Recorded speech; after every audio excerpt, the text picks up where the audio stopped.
যোৰহাট শিক্ষানগৰী হিচাপে পৰিচিত সেই শিক্ষা পৰম্পৰাক আগুৱাই নিয়াৰ লক্ষ্যৰে কৃষ্ণকান্ত সন্দিকৈ ৰাজ্যিক মুক্ত বিশ্ববিদ্যালয়ৰ উদ্যোগত যোৰহাট চিনামৰা মহাবিদ্যালয় অধ্যয়ন কেন্দ্ৰত মূল প্ৰমাণপত্ৰ বিতৰণ কাৰ্যসূচী সফলভাৱে অনুষ্ঠিত হয়।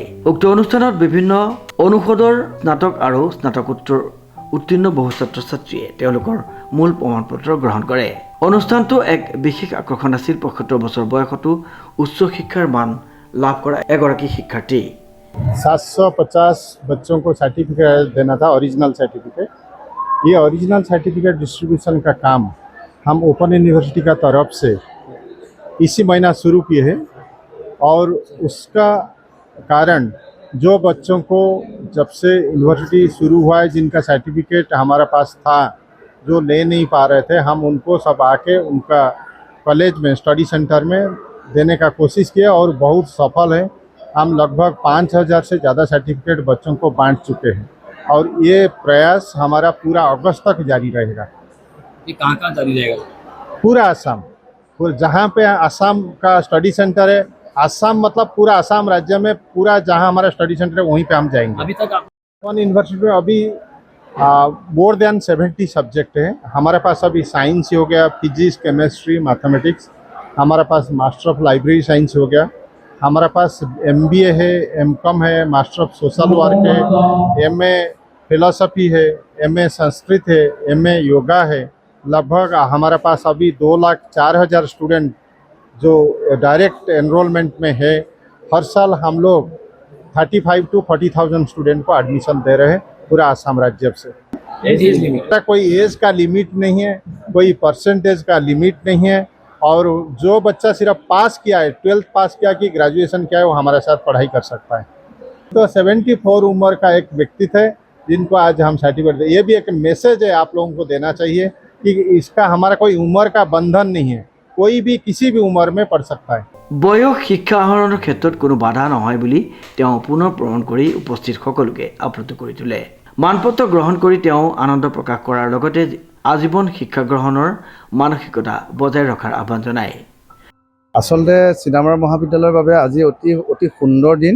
আজি এই সুন্দৰ দিনটোলৈ মনত পৰিছে 2008 চনত যেতিয়া চিনামৰা মহাবিদ্যালয়ৰ কৃষ্ণকান্ত সন্দিকৈ ৰাজ্যিক মুক্ত বিশ্ববিদ্যালয় এটা চেণ্টাৰ এই মহাবিদ্যালয়ৰ প্ৰতিষ্ঠাপক অধ্যক্ষ আনন্দ শইকীয়াৰ নেতৃত্বত আৰু কৃষ্ণকান্ত সন্দিকৈ মুক্ত বিশ্ববিদ্যালয়ৰ প্ৰথম উপাচাৰ্য অসমৰ এগৰাকী বিখ্যাত অৰ্থনীতিবিদ শ্ৰীনাথ বৰুৱাৰ ছাৰৰ দ্বাৰা যি আজি ব্যৱস্থা কৰি আমাৰ মহাবিদ্যালয়ত এটা ষ্টাডি চেণ্টাৰ আৰম্ভ হৈছিল। সেই চেণ্টাৰটোৰ যিটো যাত্ৰা আজি চিনামৰা মহাবিদ্যালয়ৰ আজি 36 বছৰ হ'ল আৰু এই 36 বছৰত চিনামৰা মহাবিদ্যালয়ত 2008 চনত যিটো কৃষ্ণকান্ত সন্দিকৈ চেণ্টাৰটো আমাৰ প্ৰতিষ্ঠা হৈছিল সেইটো আজি প্ৰায় 17-18 বছৰ চলি আছে। খুব সুন্দৰভাৱে চলি আছে। আজি সুন্দৰভাৱে চলাৰেই নহয়, মহাবিদ্যালয়খনত এই চেণ্টাৰটোৰ যোগেদি এক নতুন পৰিচয় দিবলৈ সক্ষম হৈছে। আজি যিটো আমাৰ মহাবিদ্যালয়ত আজি যিটো certificate original certificate distribution ceremony হৈছে, সেই চেৰিমনিত এই বিশ্ববিদ্যালয়খনৰ বৰ্তমানৰ উপাচাৰ্য ভাৰতবৰ্ষৰ এগৰাকী বিশিষ্ট শিক্ষাবিদ ডক্টৰ ৰাজেন্দ্ৰ প্ৰসাদ দাস ছাৰ আমাৰ মাজত উপস্থিত থাকি মুখ্য অতিথি হিচাপে উপস্থিত থাকি আমাক যিটো বাধিত কৰিলে, খুব ভাল লাগিলে। ইয়াৰ যোগেদি মহাবিদ্যালয়খনত থকা কৃষ্ণকান্ত সন্দিকৈ দূৰ শিক্ষাৰ যোগেদি আমি আজি ৭৬ বছৰীয়া এগৰাকী ব্যক্তিক আজি এখন প্ৰমাণপত্ৰ দিবলৈ সক্ষম হোৱাৰ বাবে আজি মহাবিদ্যালয়খনৰ এইটো এটা তাৎপৰ্যপূৰ্ণ বিষয়। কাৰণ কৃষ্ণকান্ত সন্দিকৈ বিশ্ববিদ্যালয় প্ৰতিষ্ঠা কৰি যিসকল মাতৃয়ে হওক পিতৃয়ে হওক যিসকলে পঢ়িবলৈ পোৱা নাছিল, সুবিধা পোৱা নাছিলে, উচ্চ শিক্ষাৰ সপোন আছিলে কিন্তু বহু কাৰণত নহ'লেকে কৃষ্ণকান্ত সন্দিকৈ যোগেদিহে আজি বহু মানুহৰ আজি জীৱন জীৱিকাৰ হৈছে। আৰু এটা কথা ঠিক, কৃষ্ণকান্ত সন্দিকৈ বিশ্ববিদ্যালয়খন আহি থকা দিনবিলাকত দেশৰ অন্যতম মুখ্য বিশ্ববিদ্যালয় হওক, অপেন ইউনিভাৰ্চিটি হওক। কাৰণ 1986 চনত ইন্দিৰা গান্ধী অপেন ইউনিভাৰ্চিটি খুলিছিল।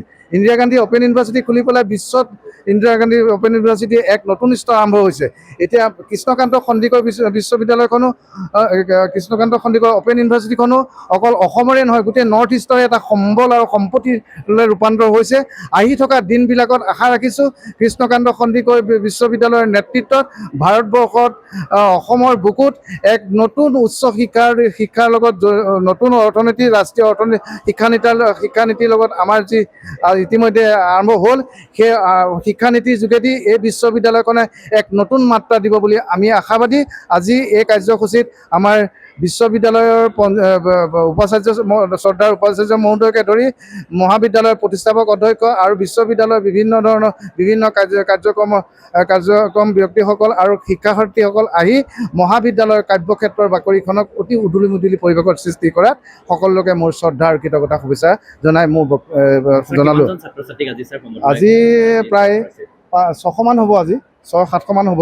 অনুষ্ঠানৰ মুখ্য অতিথি হিচাপে উপস্থিত থাকে বিশ্ববিদ্যালয়ৰ উপাচাৰ্য অধ্যাপক ৰাজেন্দ্ৰ প্ৰসাদ দাস। লগতে উপস্থিত থাকে ডক্টৰ ৰিদীপ দেৱ চৌধুৰী, ডিন ডক্টৰ ৰাতুল কুমাৰ পাটোৱাৰী, উপপঞ্জীয়ক যোৰহাট আঞ্চলিক কেন্দ্ৰীয় সহকাৰী আঞ্চলিক সঞ্চালক ডক্টৰ সঞ্জীৱ ঘিমিৰে, লগতে অধ্যয়ন কেন্দ্ৰৰ বিষয়ববীয়া শিক্ষক শিক্ষয়িত্ৰী আৰু বহুসংখ্যক ছাত্ৰ ছাত্ৰী।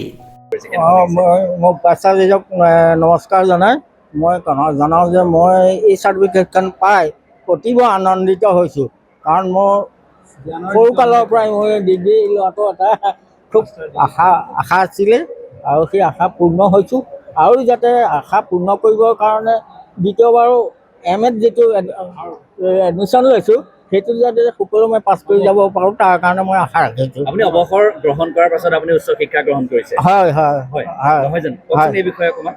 কি ক'লে? এই বিষয়ে কওকচোন। আপুনি অৱসৰ মই আছাম এগ্ৰিকালচাৰ ইউনিভাৰ্চিটিত চাকৰি কৰিছিলোঁ 10 চনত, তাৰ পৰা অব্যাহতি পাইছোঁ। আৰু এতিয়া 10 চনৰ পিছত ইমান গম পোৱা নাছিলোঁ যে এইখন বিশ্ববিদ্যালয় আছিলে। যেতিয়াই গম পাইছোঁ তেতিয়াই আহি পেলাই ইয়াত এডমিশ্যন লৈছোঁ। আৰু ছাৰেও মোক অনুপ্ৰাণিত কৰি সুন্দৰকৈ বুজাই দিছে। এইখিনি কথা মই খুব ভাল পাইছোঁ। আৰু এই কলেজখনৰ পৰা মই শিক্ষা ল'বলৈ যিখিনি মোক লাগতিয়াল কথা বা যিখিনি উপদেশ বা যিখিনি ছাৰসকলৰ পৰা মই পাব লাগিছিল সেই সকলোখিনি পাই মই খুব আনন্দিত হৈছোঁ। কোনটো বিষয়ত আপুনি MA পাছ কৰিছে? মই অসমীয়া বিভাগত MA পাছ কৰিছোঁ। আপুনি গ্ৰহণ কৰি আছে নেকি? এতিয়াও শিক্ষা গ্ৰহণ কৰিয়ে আছোঁ। এতিয়া কোনটো বিষয়ত লৈ আছে আপুনি? এতিয়া এডুকেশ্যন বিষয়ত শিক্ষা লৈ আছোঁ। আপোনাৰ নামটো? মোৰ নাম হ'ল শ্ৰী ধনেশ্বৰ বৰা, অহয়বাৰী গাঁও, পোষ্ট অফিচ চৌতাং, ভায়া বাহানা, যোৰহাট। অতিথিসকলে নিজৰ বক্তব্যত মুক্ত শিক্ষাৰ জৰিয়তে সমাজৰ সকলো স্তৰৰ লোকে উচ্চ শিক্ষাৰ সুযোগ লাভ কৰি অহাৰ কথা উল্লেখ কৰে। বিশেষকৈ কৰ্মজীৱী, গৃহিণী আৰু জ্যেষ্ঠ নাগৰিকসকলৰ বাবে কৃষ্ণকান্ত সন্দিকৈ ৰাজ্যিক মুক্ত বিশ্ববিদ্যালয়ে শিক্ষা লাভৰ এক উল্লেখযোগ্য মঞ্চ সৃষ্টি কৰিছে বুলিও তেওঁ মন্তব্য কৰে। হয়, আজি চিনামৰা মহাবিদ্যালয়ৰ কাৰণে এটা গৌৰৱৰ দিন যে চিনামৰা মহাবিদ্যালয়ত কৃষ্ণকান্ত সন্দিকৈ ৰাজ্যিক মুক্ত বিশ্ববিদ্যালয়ৰ উপাচাৰ্য মহোদয় প্ৰফেচাৰ ৰাজেন্দ্ৰ কুমাৰ দাস ছাৰ নিজে আহি উপস্থিত হৈছে। আৰু আমাৰ শিক্ষাৰ্থীসকল যিসকলে ইতিমধ্যে স্নাতক আৰু স্নাতকোত্তৰ ডিগ্ৰী লাভ কৰিলে তেওঁলোকক তেওঁ নিজ হাতে আহি ইয়াত অৰিজিনেল চাৰ্টিফিকেটসমূহ প্ৰদান কৰিছে। গতিকে আমাৰ কাৰণে এটা গৌৰৱৰ দিন আৰু শিক্ষাৰ্থীসকলৰ কাৰণেও যথেষ্ট এটা সুখৰ দিন। কাৰণ তেওঁলোকে কোনো এপ্লাই নকৰাকৈ নিজে আহি ইয়াত চাৰ্টিফিকেটখন নিজৰ স্থানতে ল'ব পাৰিছে।